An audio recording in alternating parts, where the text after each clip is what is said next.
talk about it all, yeah. Let's talk it all again. Mask off. This is the real podcast. Mask off. This is the real podcast. Mask off. This is the real podcast. Mask off. This is the real. Hello, everybody. Welcome to another episode of the Real Mask Off Podcast. I'm your host, Austin Bacon Sr. And I am Alex Foote, and we are glad to be here with you today. Yes. We want to come out right with it today, and we want to let you know that we are going to be talking about toxic masculinity. Period. I think it's something that got politicized over the past few years between the left and the right. I think it's something that maybe got twisted between us in a definition, and in society. Yeah. So we're going to break down the definition today for y'all, and then we have some examples of what I guess our information hub, the web, is telling us of what is toxic masculinity, and and try to deep into that, and then maybe by the end of it we can have some sort of solution or something. What do you think? Yeah, definitely. And I think we're gonna not only get the perspective from the deep web that we of definitions of. Yeah, we're gonna also give you our own perspective of it as well. What we see and deal with every day, and what maybe some people might say is toxic masculinity, and from where it came from too. Like what could those toxic masculinity traits come from? And I hate sometimes even starting off by talking about something that's called toxic masculinity, because we're already saying it's bad masculinity. It's toxic, right?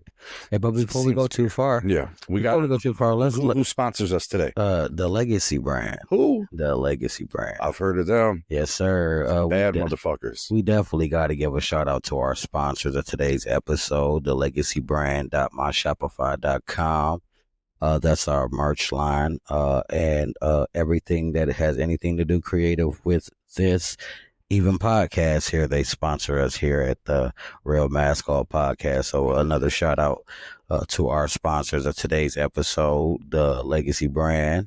Where we can get what? Father of, mother of, 5 deep, or just deep, however many for the children. Definitely. And we also have the custom line as well. If you guys would like our custom lines that you don't see on our merch page at the legacybrand.myshopify.com. We also have, you can email us and we will send you over the carousels of the options that we have available that can be customized for you. And email us at maskallpodcast aa@gmail.com. We'll say it one more time for the people in the back. Maskallpodcast aa@gmail.com. That's for the customs, and we'll send you straight over the carousel of the options that we have where you can have it custom made and pre-ordered, and we'll have it sent to you. Nice. So let's definitely go ahead and tap into this episode today, hey Boogie, because I am ready. Are you ready? Did you have fun today though on the sesh? Oh, I did, bro. I was hot as hell. I'm not gonna lie. That shit, that fucking what's it, Anarchy? Their brand is ridiculous, bro. Waking and bacon with bacon. Yeah, bacon. What was that shit that you said? I'm waking and bacon with bacon. Yeah. Oh man, that shit was funny. It's all get the fuck out shit. You know what I'm saying? Yeah, like going back to what we were saying, the topic of the day is, and I guess trying to me and you, how we like to start things if we have an issue with something or want to talk about something. I just want to at least say what the definition is being told to us that, from online. Absolutely. Of what toxic masculinity is. So we'll let everybody know that we can get on the kind of the same page here. Yeah, let's see what the definition is of toxic masculinity. As my brother-in-law sends me some silly message, and my fat thumb hit his face. Oh, Jesus. All right, toxic masculinity refers to a narrow, restrictive, and harmful set of social and cultural norms associated with traditional masculinity. It emphasizes traits like dominance, aggression, emotional repression, and hostility towards women, often leading to negative consequences for both men and those around them. So basically, I could say, like, giving them a perspective of, like, break it down some. Yeah, we can break it down to, like, more common terms. Like the silent soldier. Definition of that is the man who believes he must suffer in silence, never show emotion, and keep everything bottled up. I think that's definitely what I feel.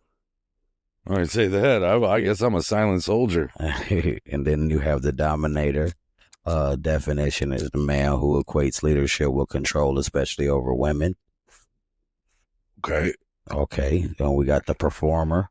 The performer. The definition for that one is the man who always performing for the approval of other men. Hey, do me a favor. Okay. Go back and read the other one again. Oh, which one? The dominator? Yeah, that's a power struggle one. That's the man who equates leadership with control, especially over women. Okay, and then what's the next one? The one after that is the performer, the man who always performing for the approval of other men. Like maybe would that be the class clown? Yeah. Type. Or the person that's just trying to fit in with the it guys that doesn't necessarily feel like he is worth. It's got to overcompensate. Yeah. With whatever likes that group might have. Like if it's a group of car guys or sports guys, let me just overcompensate and shit. Let me get in this clique here. These guys are sweet. And then you got the ghost. The ghost. The man who checks out when things get hard. Absent from parenting, relationships, or community responsibility. Cool name. Shitty definition. Don't want to be one of them. For a second, I was thinking, you know what I thought of? Call of Duty. I was like, ghost. Shit, I'm going to be ghost. You got to remember, these are characteristic traits in our terms that definition of toxic masculinity. So none of these should be good. It's hard to say together, isn't it? Toxic masculinity. Yeah, it's a lot. It's a lot. You know what I'm saying? Exactly. Now you're speaking in tongues. Exactly. And then you have the enforcer. Oh, there's another one. Yeah.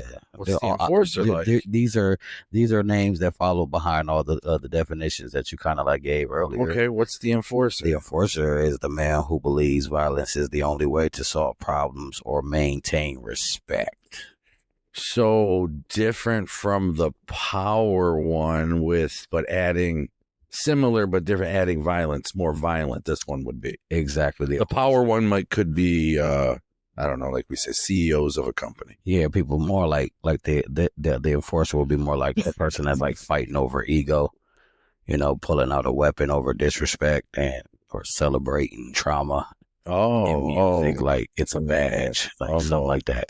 Oh, so like maybe an example to that might be a gang member who's kind of mixed up. Yeah. You know what I mean? Yeah. And mixed up in his head, ain't thinking right. Exactly. Yeah. Okay. Yeah. And as we learned earlier, gang member can mean white biker gangs. Whatever you guys want. Whatever you want. And that was funny too. It's like, because you just don't even know it's those small intangibles that make you stand out. Like, hey, definitely. Twist a little word. Twist a little word. All right. What's after enforcer? Enforcer was the last one. You only had name 5, so them were just I think five common toxic masculinity traits based off of the dictionary version, and then I just gave it like a little more like a urban twist to it, I guess. So let me ask you a question. Mm-hmm. Read the first one again. The silent soldier. I got you. The silent soldier.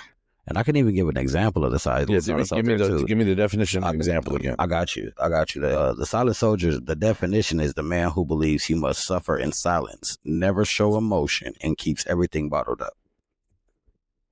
Basically like when a homie loses someone close and just says, I'm good, then disappears or spirals in private. Yeah, I think I definitely had been the silent soldier at one point, but I never would look at it that I'm being toxic masculinity. Right. I never looked at it as me being a man suffering either. Yeah, I looked at it as me, a person, being fucked up. Yeah, creating my own suffering. You know what I mean? And I didn't glorify it then or now, so I don't know. That's a weird one to me, I guess. Yeah, I mean, shit. I think a woman can be like that, silent, but suffer. I guess that's what they expect that from a woman. That's more like a toxic masculinity trait. That's why it would be a toxic masculinity Isn't that trait. just a humanity trait somewhat of people That- just being That could be that, like, pressing shit down and not showing the emotion and on it? that's what the original definition said. It's like more like of a cultural like issue where it's like you're taught a certain way is a certain way for certain things to be done for your whole entire life, and then Yeah. you get those conflicting things that show like, oh, this is not necessarily that. You know what I mean? Like even like with people that grow up in the church, then you get older, and then you have like contradicting feelings that you didn't necessarily have when you were a child being guided through the church. But now you're older, now you feel a certain way about the church because you feel like you've been lied to or something in that nature, if that makes sense, you know? Yeah. So like that's what I think from in that perspective. Like more likely than not, it's taught to most men, especially in urban communities, more impoverished communities, that you have to be you can't show a sign of weakness at any time because then you'll become prey in this world as a man. So or you're considered soft. Well, that's a location type thing. Factuals. You know, to me, whether it's predominantly black or whatever it may be. It's just But that's a location thing, period, where, well, I'm just saying whatever people want to call it, you know, whatever people want to say, well, that's this type of area or that type of area, whatever you say to me, that's still not the issue. I guess that my point is. So that the color or that isn't the issue. It's just the location, once again, the class setting. yeah, the culture, you know. area. Is that would that be culture? And if that, Yeah, because you really quick, when you say culture, are you meaning a poor culture? yeah. But people, I don't think, look at it like that. I think when people hear culture, they think of it as it's a black culture. Yeah, that's because people. That's the play. Going hand in hand. That's the play in the game. Yeah, you're talking about the exact same thing. The whole thing is the culture is the poverty culture because there's poor whites, there's poor blacks, there's poor Mexicans, there's poor this, there's poor that, and it's just like the selfish thought process. That's the shit that holds the whole community up in the first place. It's acting like there's a difference. So just like out here in Mount Clemens, right? Yeah. We have a totally mixed race of people out here. There's blacks, there's whites, there's everything out here. We're all in the same financial demographic. That's where the problem really lies. The trick they use is letting you think that, not you, but you know, the white man or the black man think that it's me and you that's the problem. Yeah. No, it's the how much money you have. It's a location. Well, yeah, because that impedes into education and learning and kids and people, adults. They've had theories before how to even get rid of to help the environment and to help the special causes that everybody wants to do. Everybody kind of wants to help with inside. Yeah. I know this is a little bit off subject for a second, but everybody kind of wants to help inside and they kind of want to do their own part.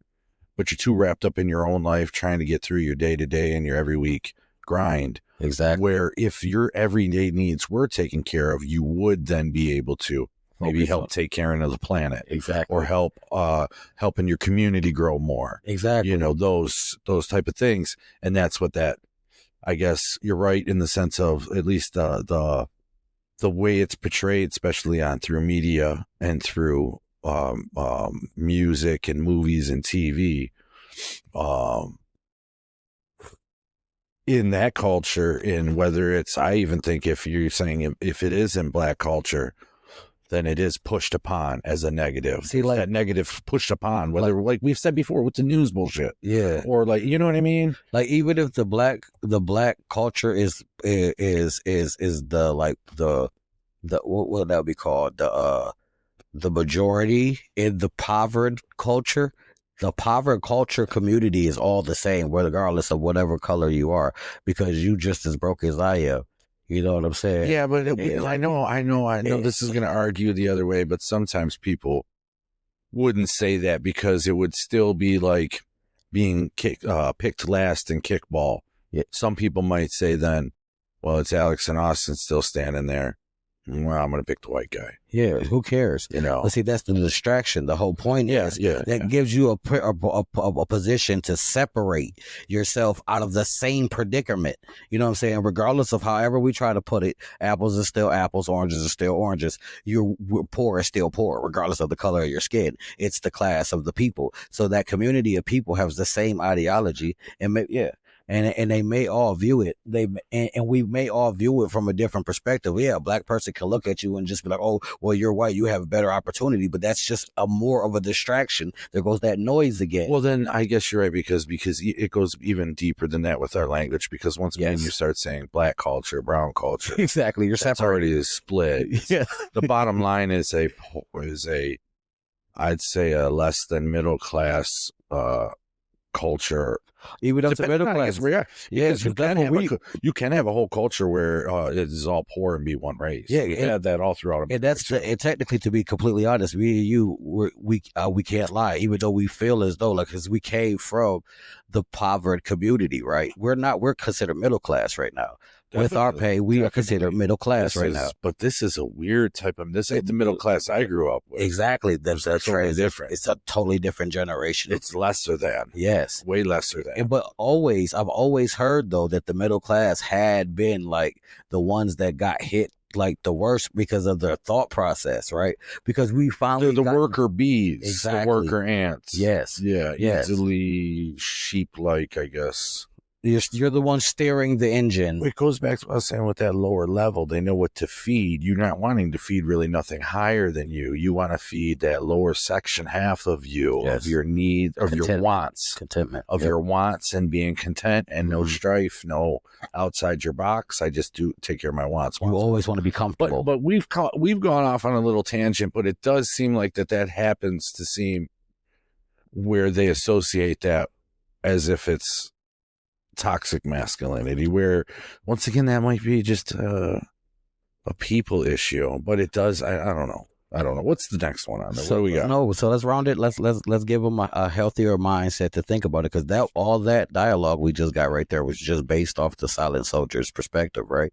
So then let's give them something. So basically really quick. Mm-hmm. I wanted to go, since you're going back to silent soldier. That's good. I'm still in it. I want to know then. Are you that, and do you think most people are out there are that, regardless of being male? I would say it's probably maybe male dominance. They say Irish people, they don't tell their feelings, you know? Well, I think that to a degree. So I'm not going to go in the world and say, oh, woe is me. I'm not one of them. Now, is that what that's indicating? Technically, there's a person. It's not. It's the toxic part of it is because they will. The solution is being more vulnerable and letting people know, right? So the key to me was I used to let people know, right, my downfall, and my energy still was being drained. That means certain people that you let your problems are preying on your downfall, because they feed off the fact that you're doing worse than them, right? And that makes them feel a little bit better about themselves. It's bad to think, but it is the reality of life. That's why certain things go the way that it do when you explain. So I'm very transparent with my family, from my wife to my children to the mother of my oldest child. To a point, right? To a point. You would agree on being a father, you shy away from certain emotions, especially around your kids. No. I full blown show your emotions out. I let my children know, whatever it is that's going on in that moment. I don't keep because that's one thing I learned that my father did, right? And I have a different respect for my father than I did when I was growing up, because my father, he's a passive aggressive, right? But my dad is he knows hand-to-hand combat, legit. He taught me and my brother when we were small, right? So he's not he doesn't know how to fight. And the things that I know that he knows how to do now as an adult, and the bullshit that I did as a teenager in his house, you know what I'm saying? For the things that I did in his house, he could have easily, I stepped to my dad a lot, especially when I was a teenager. I was boxing, I was in sports, you know what I'm saying? I was very active. I was very disrespectful to my father because my dad wouldn't feed it. He's you're my child. He always showed me grace, right? All the time. And I took that as a bitch nigga. No disrespect now, because I know for a fact that my dad could have literally fucked me up. Like, Well, yeah, you don't need to know, That's what I say. I don't Yeah. need to know, yeah. Unless I need to know you. Unless you need to know that I know, you That's know. it. Yeah. That's exactly And it. he never And you did. have that confidence. I feel that about a lot of things in life. I don't need to know anymore. Like I'm past that. Mm-hmm. You So, know? but like my dad never did like certain things that like would have bothered him. I think it would have changed if he was just a little bit more transparent, because he always tried to put on the face of, Okay. hey, I got everything under control with the fuck. I'm not saying there's a positive to it, but you're saying you at least had an example of it, Yeah. and you learned from that. Yes. So that's why I'm so transparent with my children Okay. and my wife. Okay. I didn't have that example. I mean, I don't think I had that example. I don't. It was just fucking deal with it. We're dealing with our shit. You deal with your shit, and But see, sometimes it doesn't necessarily have to be the example of what the right thing to do is. No, I don't think there is a right thing. It can teach you what not to do. Exactly. Right? So like even with like certain things, that was good. This is funny too. Like my wife and I, we talk about it a lot because there was a situation of how my mom and my father dealt with each other. Right. But like I told you, my dad was a passive aggressive. He let things just like, he was a solid soldier. He let shit fester. Right. And he wouldn't talk about it. Right. He was so, I'm the man. I have to deal with whatever the problem was. And he wouldn't like discuss it until it was a problem. Right. And then we're always the wrong time trying to elaborate a problem. Right. Is when a problem is on the floor. So now you're bringing up more problems to add to the problem. I get it. And it causes that trauma and that friction. But that's just the buildup. Right. So, like with my wife, I tried it a different way. What I felt in my heart, my dad should have done. And I think it would have changed my mother. Right. Yeah. And I did that with my wife. And it took some time. Right. But it did actually work. And my wife and I have a better understanding in that situation, because there's things and traumas that our significant others deal with as well, that they come from past traumas that they bring into, which they will call like feminine toxic energy, femininity. Yeah, exactly. You know, so sounds like that lawyer. You know what I'm saying? I always used to say that too. The billboard. He's related to Eminem. Eminem. You know what I'm saying? Yeah, man. But I think that's the one thing. I have that trait as far as a toxic masculinity, because I'm very transparent. I know who I am. I know I'm the head of the table. And at the end of the day, that doesn't necessarily mean that I'm there to beat my chest. That's against the op. That's never to my family. I'm here to learn in this world and be the best guide and be the most focused person in every situation. So like, even if it's chaotic for dad, I'll still say, hey, yo, listen, I know this shit is bad, but this is what we have to do. We have to stay level-minded through this. We have to pay attention to what the circumstance is, because it's trying to teach us something. I always try to find the positives in every situation, because if I dwell on the negative, that's energy being used and misused in the wrong direction. I think probably maybe that's what they're alluding to, that silent soldier dwells on it. Yes. What was the next one? Yeah, what was it again? Okay, I got you. Let me get it back. Leader one, or the next one was the dominator. The dominator. You want me to say you want me to say the definition again? Yeah. Let's do the definition again. This is the male who equates leadership with control, especially over women, and over people less than. It's not necessarily just women. I get it, overemphasizing on the women aspect. That's more so. Well, that's taking, like, let's say you're a CEO of a company, and you are that kind of heartless, ruthless leader style. Okay. And what's your phone? Is that you or me? I don't know. What do you hear? Some static? Oh, it's probably the phone. Yeah. So, where it's like, but maybe you don't separate that at home. Right. Maybe you're such a controlling boss at work, and then at home that carries on, and you run your family like some maybe military guys. I'm a military guy, and I come home and I do run my family just like I would the men and women at the military, where we're going to run drills and we're going to be super scheduled, and you know what I mean? Mm-hmm. No room for error type.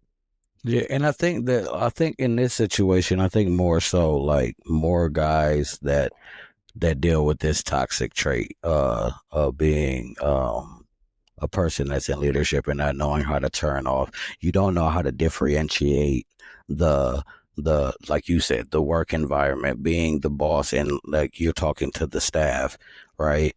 And I want to touch on that subject too, as far as that, like that boss word that's utilized so much. Like people like to translate the boss, and they acknowledge the fact of being a boss in a lot of situations until it's time to make sure that yo people that you boss are being fed, right? It's cool to be the boss until it's time to make sure that you are making sure everybody eats. You know what I'm saying? That's the definition of a boss, like in the representation of a boss. So I think that term gets utilized a lot, loosely, because a lot of people think it's just the control aspect of it. It is. I hate all them terms. I hate boss too. I hate boss. I hate leader. Yeah. I guess if I like anyone best, it would be a coach, supervisor. Yeah, I love. I wouldn't even say coach in that aspect. When I say just the reason why I like that word, because supervisor will encompass what everybody is in that role, no matter the person. Yes.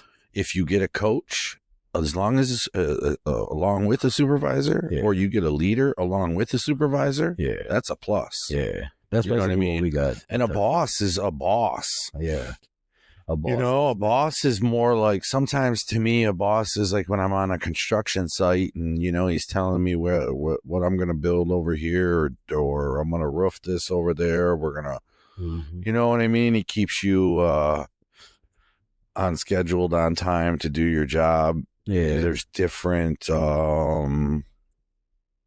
what do you call it, contractors that come in and out, so organizing them together. But as far as the toxicity part of being it's got to be along the lines of just what you were saying, as far as not being able to separate it. You can't separate it. And too, like, and sometimes I always notice too with the over like zealous boss at the job, he at home like is getting bullied, so he's not the man at home. You know, like, have you ever peeped that? Like, the guy that's gets no respect at home, and they either are overcompensating at work, or they're the grumpiest. Or they're not respected at work, and at home they overcompensate because I'm a boss at work and they don't respect me at work, so now I gotta go home and give them respect. I'm gonna get my respect. I'm not gonna be disrespected at my job and at home too, bitch. No, fuck that. What do we got on the next one? Let's go to the next one. You feel like we basically wrapped that one up. It was very easy to decipher that one. I just think it's like leadership, a different mindset. I think the first one was the hardest to just go through because it seemed, but I get it now. I understand what they're saying. Yeah. So the next one is the performer, and that's the man who always performing for the approval of other men. So then, like we were saying, like interest, finding out a group and trying to be a part of it. Rather than being a part. Maybe you're not in it for the interests of whatever said group may be. Them are the people that we literally made this podcast for, the people that are always putting on the mask just to fit in. And this is where you don't have to line. Because this is what comes out. Be an attribute to whatever cause that you're being a part of. You should never think that you should have to conform to something that you're not just to be a part of something. I don't give a damn if I don't fuck with it. So I have certain morals, I have certain beliefs, and I still am in position to unlearn old beliefs and thought processes if I find out that they were flawed thought processes. You understand what I'm saying? Like, so I'm not closed-minded. That's the first thing. But at the end of the day, I still have certain things that are a no to me. You know what I'm saying? And there's just certain things in this world that's a for sure yes. Like, what am I standing on in that perspective? But you're not gonna overstep any boundaries to become something else. To get an approval. Facts. I'm not for sale. That's a good way to look at it. You feel me? I don't give a damn if you like me. Then that just means you should stay away from me. And most people ain't man or woman enough to let you know the truth anyways. So you just always be you. Keep that fucking mask off. You know what I'm saying? That's a pretty simple one too. Hey, cut and dry, smack it in the mouth. Yeet. All right, you want me to go to the next one? Okay. Let's go through them all, because then I also have my Yeah. shit there too. And we can definitely break through down yours too. Like Let's go through these and then more we can run that other ad, knock out our other another sponsorship. another sponsors. I'm definitely with it. The next one is the ghost. Ooh, The ghost? The ghost. Oh yeah, this is the one I man thought was who cool. checks out. First. Yeah, till you got the definition. The man who checks out when things get hard, absent from parenting relationships or community responsibility. Okay, that's worse on every single level On every level. because if it's a regular worker, that sucks. Because if it's somebody who's in charge and does that, that sucks. If it's somebody who is the owner of a company and does that, that sucks. Mm-hmm. Those type of people only get carried along from their workers so long before they might get bitter. Yeah. Or maybe shit. I don't always want to equate it to work because they're saying toxic masculinity, but it may be even just in friendships. Yeah. Get them so far enough, and then boom, like you're not there for us till those others realize. So it almost feels like the ghost should almost be like the ticking time bomb. Yeah. Because eventually, whatever position you're in and you're doing that, whatever situation, and that becomes repetitive, everybody around you, it's just done. And then everybody's just done of you. Yeah. But see, that's what I got us to get back to the understanding of. With every single one of the ones that we have even spoken about is the fact that the reason of these toxic masculinity traits, right? And a lot of times that comes from being in single parenting households, and men growing up with women teaching them how to be men. That's majority of the culture that we grew up in our era, right? In our culture, the poverty community is a lot of single mothers. So if you got a bunch of men growing up with these feminine characteristics, they ghosted them. Yes. They all got ghosted. Yes. And that's those traumas. So like the individual. So like figuring out the reason why these things are happening is the only way that we can begin to fix the toxic masculinity that's coming from these men. You're right. You know what I mean? And that's what we're here for. We're here to draw their attention to the solutions. Get to the basis. Everybody knows about a problem. We can draw the attention to the problem, but let's get to the root of the things. What is the reason? What is the cause? We will. We'll get to that. We'll get there. Yeet. The second half, we'll get there. Yeet. What we got next? Yes. The ghost was easy. The ghost was easy. You know what I'm saying? The next one is the enforcer. The enforcer. The enforcer. The man who believes violence is the only way to solve problems or to maintain respect. So, just, stripping it down, that type of person isn't going to get far in life. Right. So they're going to end up being locked up. Mm-hmm. So is there a lot of those we think that are probably locked up already? Yeah. That's the majority of a lot of that. Yeah, them are the emotional, unstable. There's no babies. Yeah, them bad boys right there. Read me the definition again. I want to hear it one more time. I got Sorry. You. I got you. No, it's good. That's what we're here for. Let's bring the light to it. It's the man who believes violence is the only way to solve problems or maintain respect. That's a man that's became a man with a woman telling him that this is the way that you have to be because this is what a real man is. And he out here acting out of emotion instead of logic. Or getting it wrong from another man.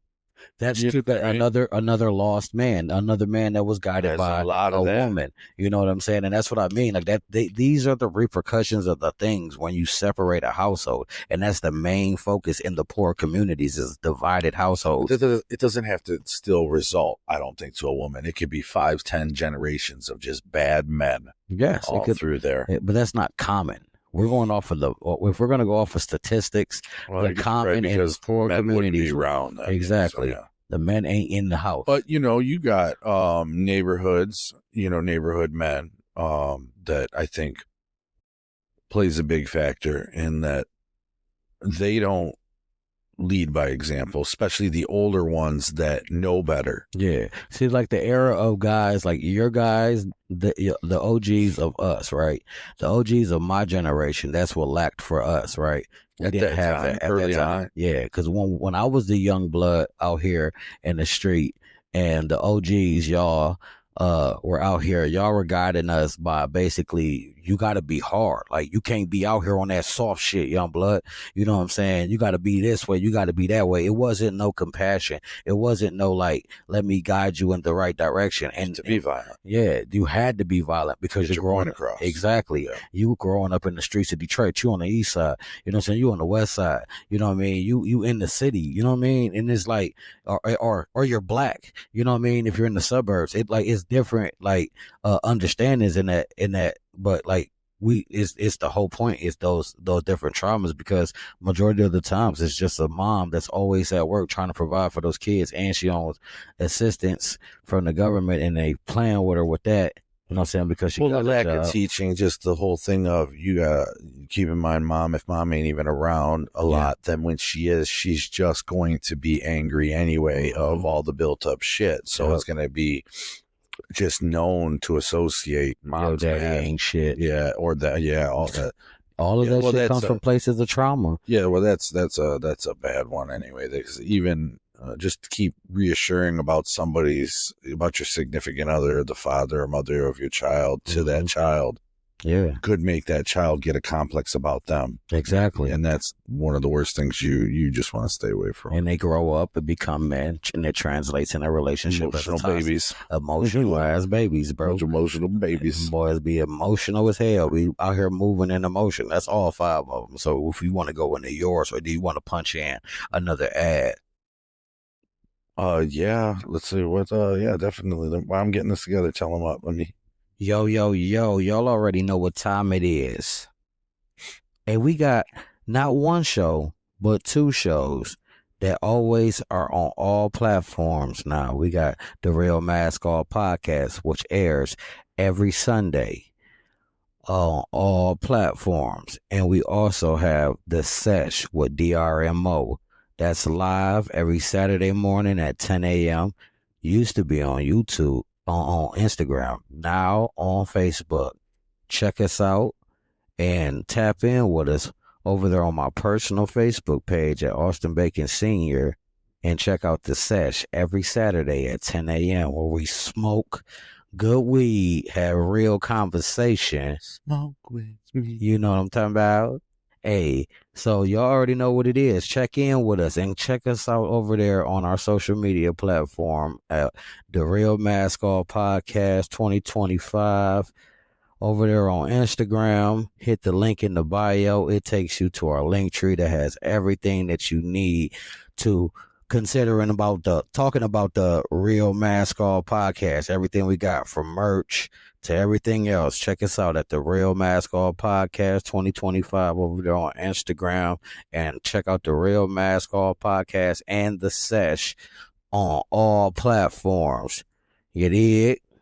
All right, y'all. You heard him. Don't make him come looking for you. You already know what he said. Better get there. Better get over there and do that. Right now. Right now. All right. So what I got here is some toxic masculinity examples from sources across the web. That's what it says. So there's a couple we'll just go through. Some kind of relate to those 5. We can put them in whatever category it is, but one here is competitiveness. Excessive competitiveness is another example of toxic masculinity. It's the belief that men must always win and be the best at every aspect of life. Yeah. I would say on this, my oldest daughter is very competitive. My youngest daughter's competitive. It has nothing to do with masculinity or anything like that to me. They are full-blown, don't want to lose, will do whatever it takes to win. They'll compete. Now, I believe that when it comes to an excessive competitiveness, it's not good for anybody. I think competitiveness is great. I think the fact of excessive, I'm saying, the excessive, being competitive, great. Yeah. I think that and I think that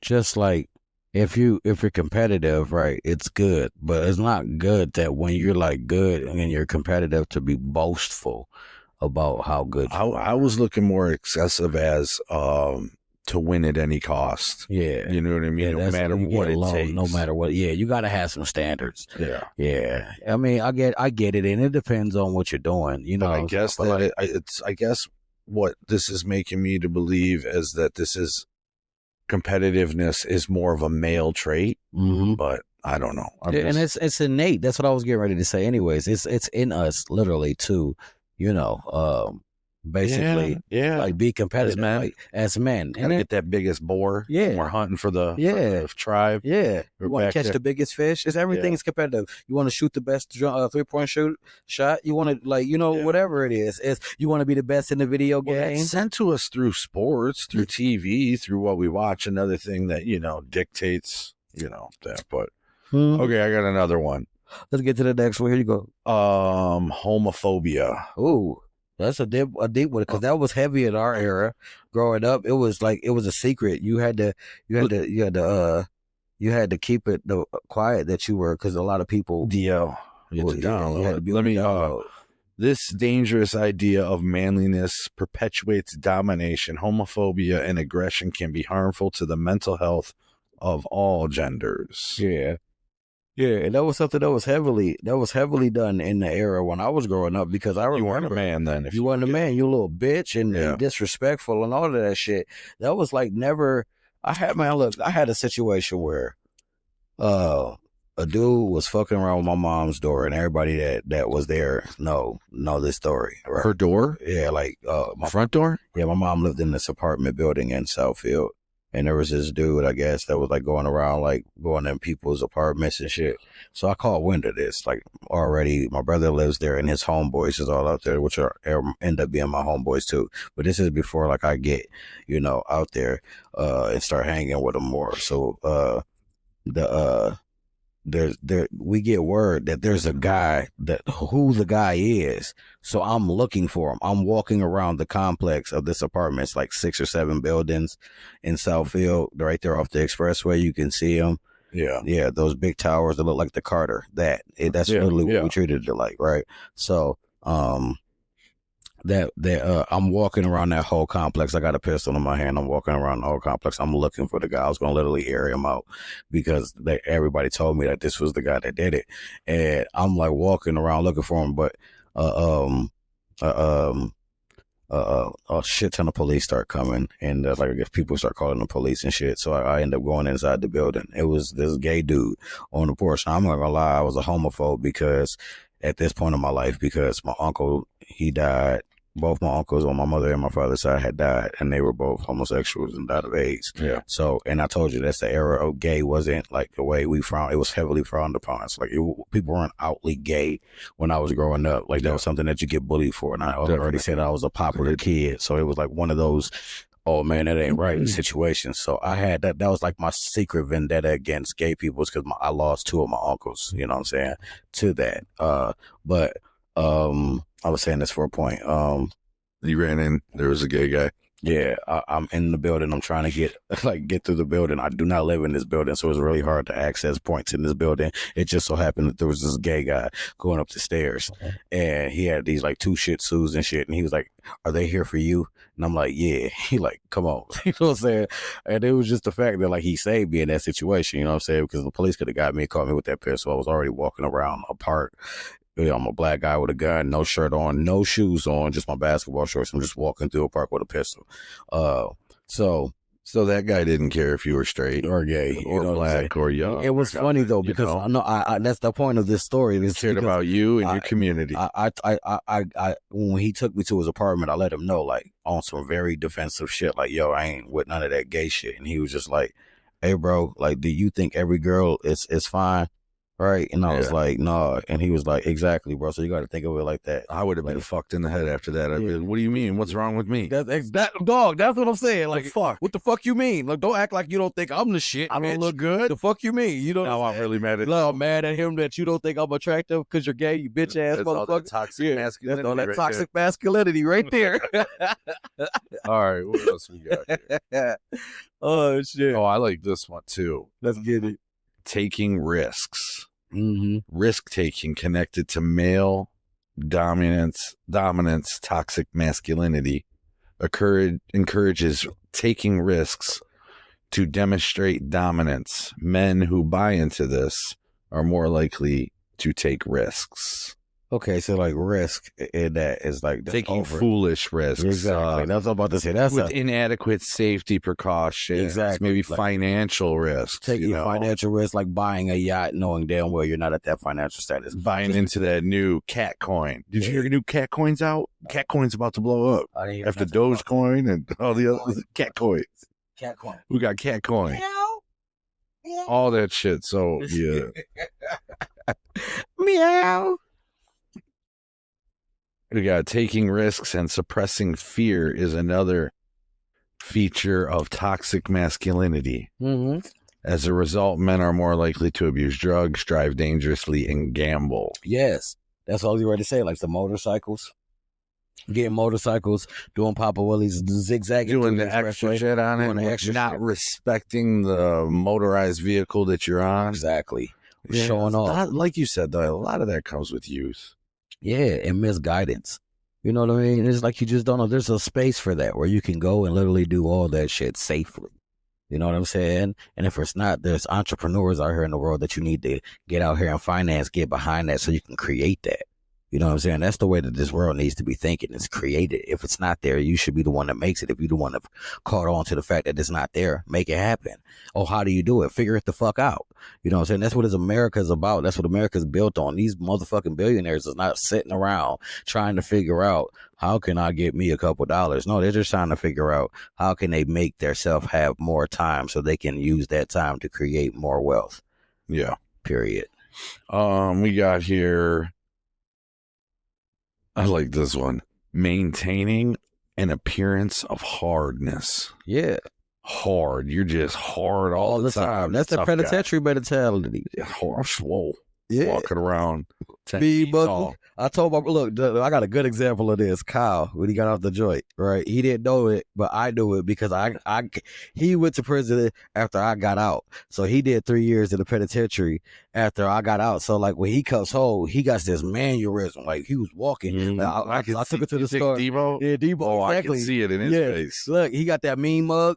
Like that's just his face, and he already tall and big, right? So now he walking and he looking at people like with the yard look, right?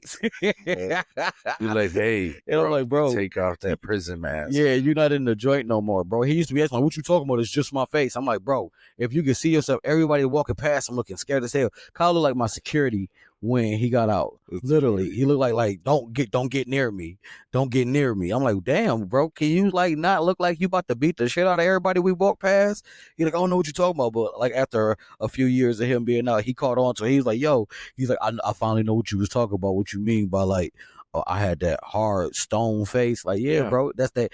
I knew what it was though. I knew because he looked like everybody else. You have to build a wall, right? Yeah, you have to build this wall brick by brick in there. Facts. You know, so maybe somebody might smack a brick down, and you got to fucking build it up tighter and harder. Yeah, you got to enforce it way harder because now if one person think you saw, everybody else gonna start thinking the same thing, and they're gonna try it. They're gonna try it. You got to a lot of fuck around to find out. So a lot of times people try to make an example out the first one. Okay, I got another one here. I like, well, this one seems, I guess, outdated, but shit, that's right up your alley, crack. Well, you know what I mean? It's just like refusing to do, yeah, it's definitely old school, refusing to do household chores. I think in my era, and men from before me, thought is all vacuuming, dishes, cooking, cleaning. And that goes with that all is a woman that job. stayed at home. That's a woman that stayed at home's job. Okay. Not a woman that was working too. But a woman that's working with you, you going out, you're working, you're both working, you got kids, picking up from the daycare, separating issues of who's gonna clean, who cook dinner, and do all that shit. You know, that just has to be a team thing. If you're gonna, that's more what that's about. Then you're just kind of a dick. Think you're gonna put everything. You're gonna burn somebody out. Yeah, you know, if you put everything on that other person. I heard a saying, and they're like, I'm a victim of that too, because I'm gonna say it like this. So, like I said, I had ran into a situation where in the beginning of my relationship, my wife was in acting incapacity, like how my mother acted with my dad. My dad never said nothing, so I would harp on her about that. She wasn't working. That's what my mom's problem was with my dad's relationship. So that was one of the things I felt like I had to stand up and say something about. Wait, expand on that. Do you feel mom wasn't doing her fair share? As far as in that situation, that's also because my father wasn't transparent enough to actually be vulnerable enough with his wife and say, "Hey, listen, this is the situation, blah blah blah blah blah blah, and this I just need your help with this." But now that I'm a man and I have a different philosophy, this is just the way I thought, right? Yeah, I just wasn't gonna have my wife sitting around while I was sitting here struggling. I'm working multiple jobs. I'm never home. I'm always at work. You're bitching at me because I'm always at work, but you're not working either, and we don't have enough to provide for everything that we have right now. You know what I'm saying? So, like I just would say shit. My dad wouldn't. My dad would just bite the bullet, keep working, get another job on top of the jobs that he already has. You know what I'm saying? So he had a primary job. He had another full-time job. You know what I'm saying? So my dad's working multiple jobs. He's never home. And the whole time while my dad's never home, my mom's bitching to me and my brother. And that's not a slight on my mom. Bitching to me and my brother that dad's not here. And I got to be here with y'all all the time because it is overwhelming on her. But in that instance, like I get it. In the old school mentality where the woman's not working, you are supposed to be cooking, cleaning, holding all the other responsibilities. Hold down the fort. Yeah, because that's what the line I didn't want to blur with my wife either. It's like, okay, listen, if you're going to work, that means you're picking up the slack, but your money is only being made to benefit our family. Like you save money to do whatever you want to do for you, that a happy you sets you up, but you still be responsible adult and use the other parts of your money. You know what I'm saying? Pay yourself 20%, the other 80%, you invest that shit in shit that's going to advance this family, enhance this legacy. So I don't have to keep working this heavy ass job all these hours away from family because that would be something that definitely you and a significant other, whoever it is out there, would have to be on the same page. Yes. Financially, because that's more like a financial plan. Yeah. That's something more that, and that's what a man should be, picking up the extra shit. So like, yeah, you don't just have to work as she's working. Yeah, that's helping to build the family, but she's also taking care of all the other so-called womanly duties. That means husband, you or you know what I'm saying? That's why I don't think the husband or a woman and man should not be living together until they're husband or wife. But that's the things. Like, so that situation, like you should, as a man, okay, if your wife is working a job to help boost you up to where you don't have to work so much, then that means you now have to start sacrificing as well and start helping out with certain things around the house, like certain duties that she does. Help her with it. So she's washing the clothes, fold it. Yeah. So then I seen the caption. It's teamwork. Anybody that lives under this house is everybody's who lives in this house responsibility to clean this house. Yeah. So it shouldn't be based off of sex. You know what I'm saying? The man should, unless you are the man to send them through, you have to pay all the bills. At the very least, clean up your own mess. Clean up your own mess. It shouldn't be that shouldn't even be a question. Yeah. But that's that toxic masculinity we were talking where about. Some might not. Yeah.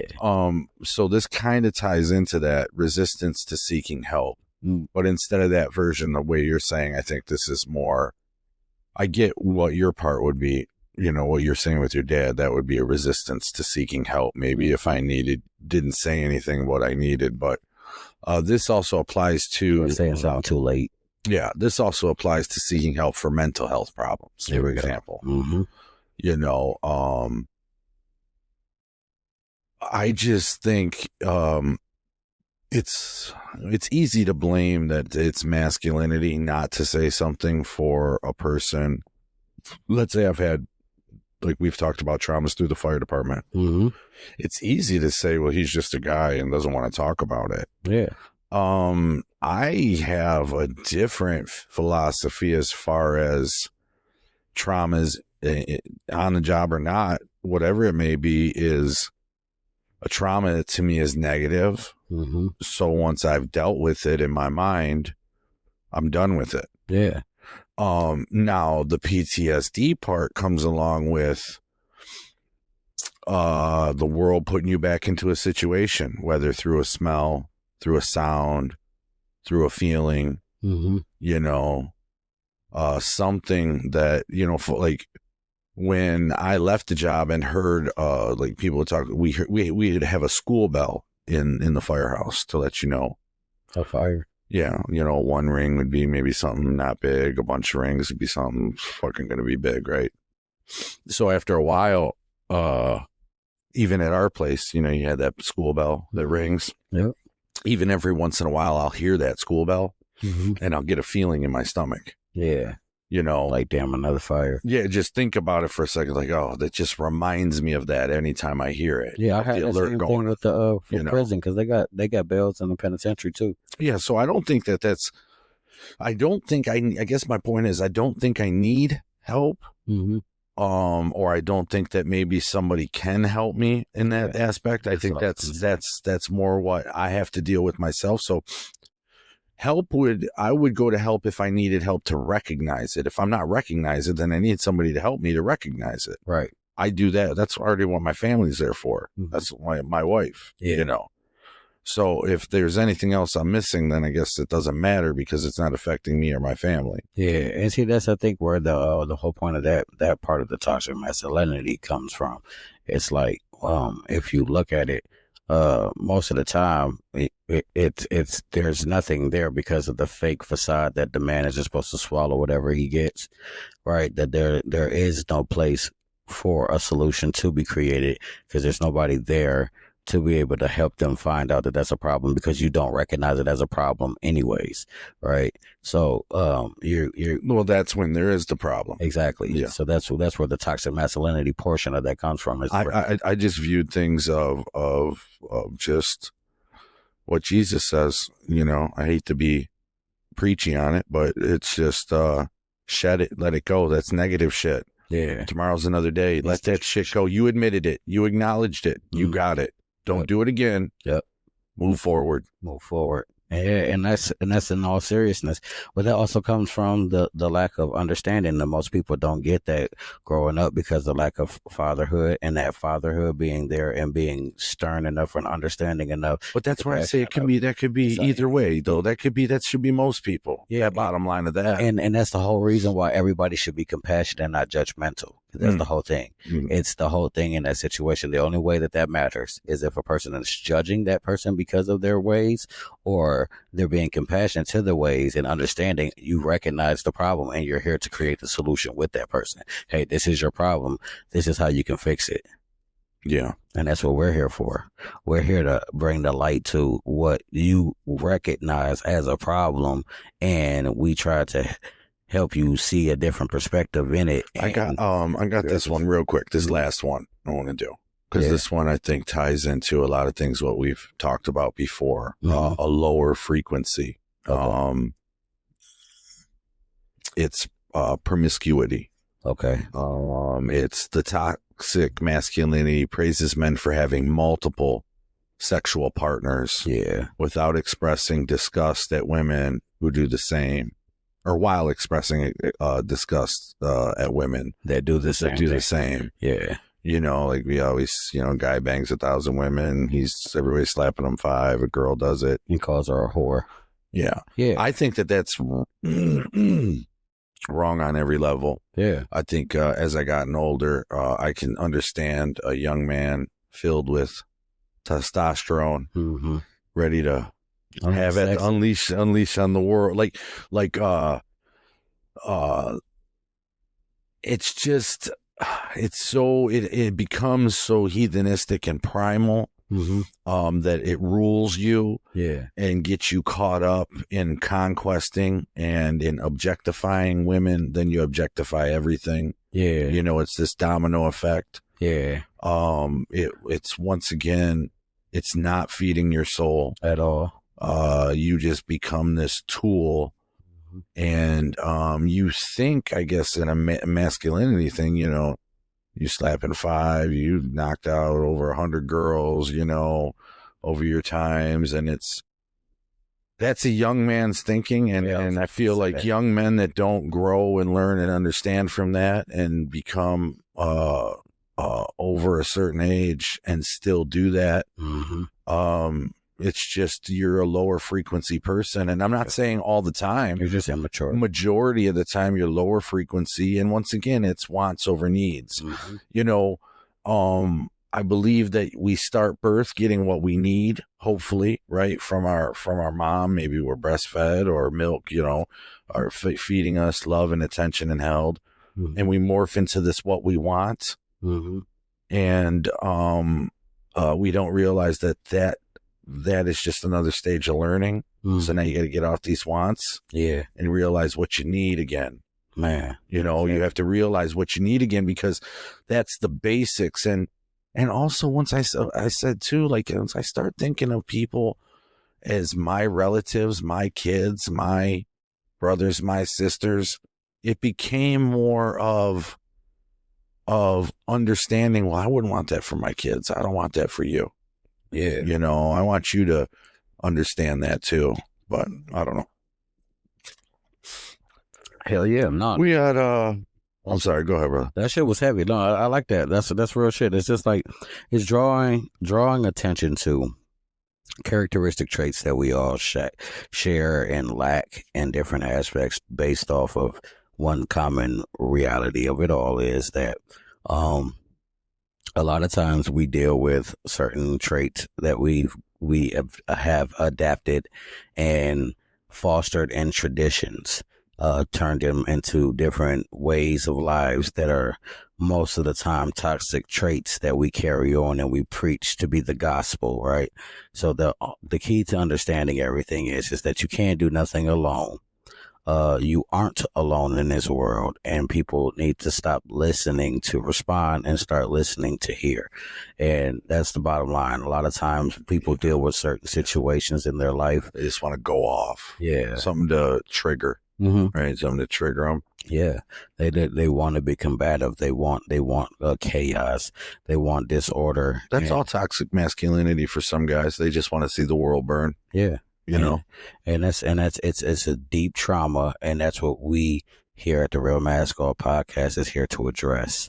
And it's the moment that we are able to address the mask, the elephants in the room, the things that we're not paying attention to, because a man with the toxic masculinity, different characteristic traits that they have, will be quick to beat their chest and say that I'm the man and this, that, and the next in my community. I'm him, all this other shit. But then women and children are being harmed in our community. Who would, in a little bit of a solution to some of that, what you just said, who would be the one to step out and check a person like that? It would be hard really quick. It would be hard for a woman, the wife maybe, especially if he's already overbearing at home. So the wife and children, you know, where my kids and my wife, I'm probably their biggest joke. Yeah. You know what I mean? And I get it, and I'm fine with it. Yeah. You know, but it would also be hard for, you know, I guess if you're a true friend and you're with somebody like that and you see a situation, you'd be like, hey, bro, like, I'm going to be so tough on the kid. Like, you know, you're going to be.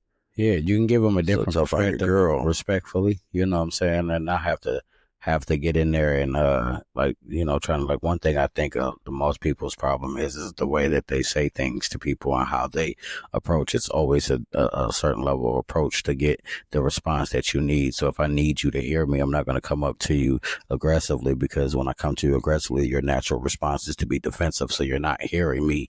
Again, now you're listening to respond. Sometimes do you ever get in your head where you want to say something and you're teeter-tottering in your head, and when you might say something, it doesn't come out the way you wanted it to in your head, because you hemmed and hawed so much in the beginning? Yeah, I've done that a lot, because people can misconstrue that. I be battling with, you know, my old ways of responding to certain situations. So I deal with that a lot. You know, a lot of times I take certain things as a certain way of disrespect, a level of disrespect. Well, you had one not that long ago when we talked, and but also too, what did you notice during that time? It was that whole circumstance. It wasn't just the one thing, but that was the final thing at the time. But you know, that's what the reason why was that I didn't respond in the way that I wanted to. And like, that's the way I know that I leveled up in my maturity level, because that was nice. I was able to see that, like, bro, you don't even know that I'm already in a bad spot right now. What was culminating, brewing before one person throws some wrong ingredient when you're looking, and you're like, what the fuck did you just do that for? Or what the fuck did you just say? Yeah. You know, shit like that. Different things like that is the shit that, you know, I pay attention to it. I just feel that when we're boiling this all down, it's just a personal growth. I guess we kind of went over as far as it being specifically masculinity. Yeah. But it all in all, it's just a form of toxic males. Let's just say that. Then that's what it is. But yeah. but the reality is there's toxicity in everything. And everything. You know. And it's all trauma. It's all based on that. Yeah, I feel you're right, 100%. All that shit that you have that I guess was so traumatic at that time, it didn't allow for a growth in that moment of whatever that can be. Yep. So if you're short-wicked, it came from a moment, whether you've seen it growing up from a family member or whatever, but you got this short fuse and you're not learning. You're continuing it, and it gets shorter and shorter and shorter, you know, and then it happens more frequently. Yeah. We've seen that firsthand with guys. Yeah. You know, where they begin to break and then it gets shorter and shorter and shorter. And then that littlest thing now made you blow up because maybe some of those toxicity traits you didn't follow and maybe open up and tell somebody or maybe step back and kind of close off the noise. And, you know, because like I said, I think that's thinking first, you know. Is really hard sometimes. Or you just didn't have somebody that you respected enough to hear their opinion, and they be bald. You might not respect anybody to tell you, that's what I learned. And see, that's one thing. So I've learned that with people. It's just like I do have an aggressive side on that part. That's the only thing I'm pretty aggressive with. What is when I be trying to give people game, like especially like young people, and I got hit with. Hey, I ain't even trying to hear all that shit, Unc. You over there preaching.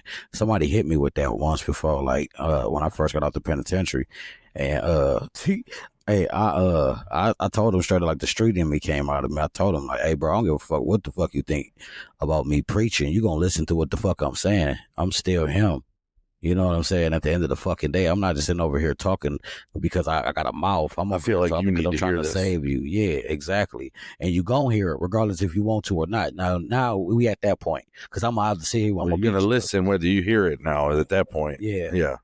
I'm making you listen. I'm gonna make you listen. I am the OG in this situation. You Unc me. Yeah, okay, I'll be Unc, and I'm gonna tell you like this, like Unc saying, nigga, hey, you better act like you hear what I'm talking about because I'm not here trying to like sugar or pussyfoot around with the fact that you need to get your shit together, especially get out here being distracted by somebody that's telling you that shoot 'em up, bang bang bullshit on TV that lives in $150 million house. That's the lines are blurred right there. Why the fuck do you even feel like you think you need to do some dumb shit like that? You got a security guard at your gate. You ain't anybody coming to your crib. You know what I'm saying? So why is you sitting over here preaching this propaganda to the youth? Got my youth that's out here really with that shit. That's really out here in a situation where they feel like they have to protect themselves at all damn times because they can lose their fucking life. Some real combat shit. And you rapping about it, but at the same time and in the same breath, you rapping about in a Bugatti and shit like that. Like that's the blurred lines on, you know. And so when I see youth when they out here moving in the capacity of a motherfucking scientist label that's out here pushing that propaganda, and I know they ain't really out here about that shit. You ain't really out here living that life, and I really live that life that these guys is out here rapping and glorifying, and I know what it gets you. You know what I'm saying? Would you then? I would follow that under a line of positive masculinity. Yeah, right. Because if you know as well as I do, man, in order to really change something, it's got to be within. So people who have walked in those shoes are going to get the loudest response. They're going to have the biggest ear holes listening. Yeah, I'm not. You know, if I go to talk to ex-gang kids or gang members and try to sway them out, I'm not a gang member. Yeah. You know what I mean? They ain't not going to listen to a motherfucking word I'm saying. And a lot of them are not listen to a person that even came from it. But the averages are just way better. And it goes back to listening and hearing. I think with, let's just say it was me over you, listening and hearing, attention is out the window. Yeah. You're going to work for it. I don't even know if I could work enough for it. Yeah. You know, if that makes sense. Yeah. No, but you might get their attention. It's going to take you minutes to get their curiosity. Mm-hmm. You know what I mean? Yeah. So I think that's that. If you're saying that there's a toxic masculinity and there was or is, or maybe you fell in line or that, and I did, whatever that toxicity is, in order to change it, I'd have to help be the one to change it since I've changed myself. Facts. That's the whole point of the reason why we was able to change. Yeah. And so we can be able to teach somebody else how to do the same. And that's the main reason why I over, like you said, like we over push it. We are the guys that are in the community, and it would just get more guys and women like us that's with the direction of saving first and foremost the children, because children are the future. And if you want a better future, we need our children in a better headspace to be able to change the future. Yeah, if you want better young males, we definitely got to be there for them. Exactly. And you have to treat every young male as if they're your child. Yeah, and then we got to stop being so fucking quick to give the fuck up. That's what the world wants you to do. The world wants you to give up. Oh, there's no help. They're not going to listen. You're not even trying. Yeah, we can make You know what I'm saying? You can make them listen. Everybody got that little boy or little girl sitting inside of them still. They just never had that proper motherfucking person in their ear that they could respect because they see them doing it. It ain't about just talking about it. It's the people that's actually action doing the shit. Being the cause and effect of the solution to the problem. Not the person that's sitting up here talking about the problem, bringing the problem up, glorifying the problem, dancing to it, making a beat to it, and motherfucking overselling that shit while I gain profit off of this shit that's destroying the fucking community. And at the same time, if I'm going to do that, I'm going to benefit off the community in that aspect. I'm gonna also go back and help that community too at the end of the day and give them the game of what's really out here. Yeah, shit. I guess if you're gonna exploit something, at least bring it back home. Exactly. The fuck, you know. That's the part. You know what I'm saying? And that's just like all of that shit stems from all trauma that's built in this poverty culture. Yeah, well, whether you white, toxicity then just bottom line comes from that basis then of just being, I guess, impoverished and not being able to get the proper things you need, education, health, you know, all that, so that you can fixate more on taking care of a community.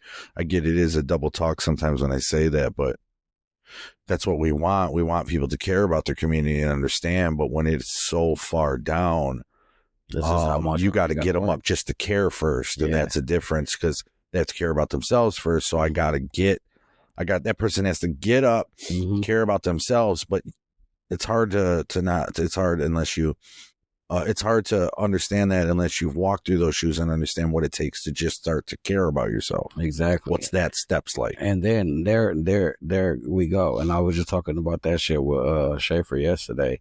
I was sitting up there like, listen, a lot of times what the problem is, a lot of people just are so quick to just say, like, you know what I'm saying? No, it's going to be too hard. They're not going to listen.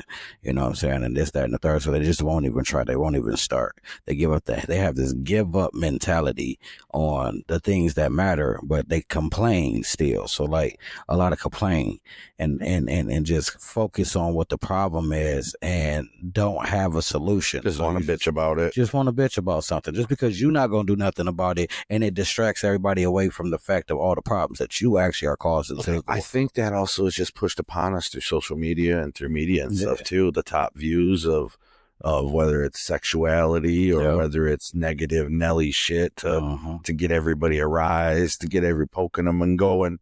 Yeah.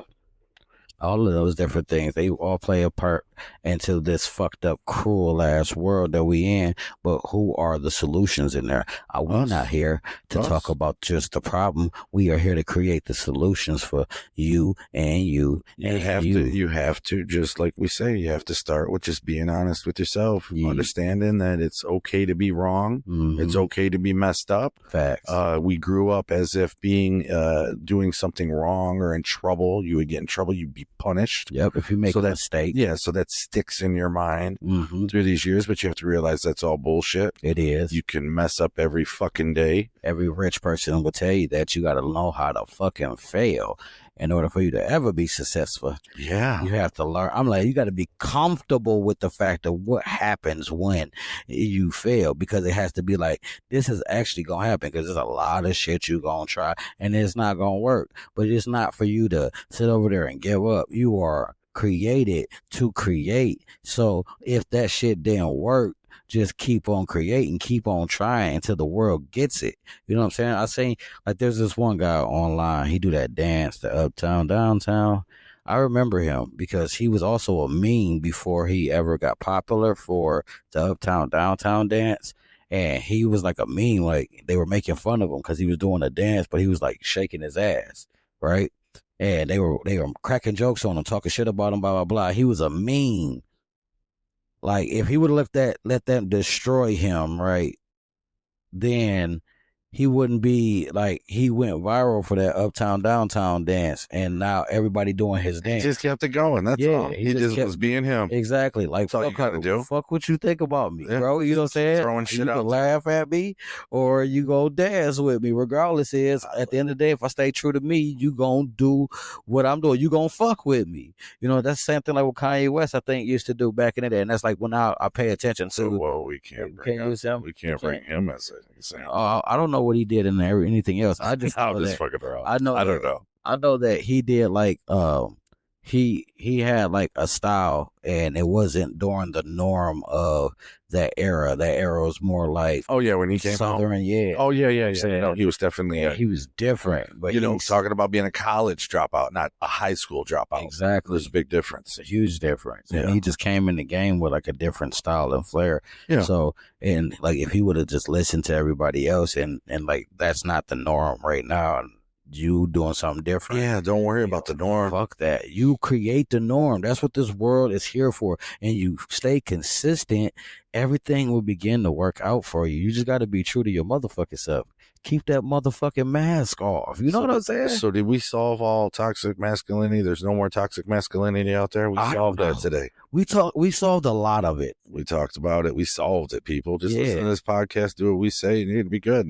Michigan's number one podcast. Man, act like you know, and if you didn't know, actually, I did have a disclaimer on here, people. We are not doctors. We definitely aren't. We are barely educated. Facts. I can barely read and write. I got a public school education, Detroit Public School to be exact. So that's what you're listening to. Yeah. We are not experts. We are people that live through experience. Yeah, that's experiencers. They say you put 10,000 hours in it, you're an expert. I know I've put 10,000 hours into life already. Oh God, I definitely done that. I am an expert. Oh God. So I definitely been living through life, and I just look at life in a different perspective. And one thing for certain, two things for sure, I notice that anytime that I'm having one bad thing to go wrong, if I allow that negative energy to consume me, everything else in that day will go wrong for me. You know why that is? It's because I'm thinking it, I'm envisioning it, and I'm feeling it. So the world will begin to produce it for me. So if you change that way that you think in, the way that you feel it, and utilize that energy, guess what will begin to come to you? Because you got to always remember, if there's a yin, there's a yang.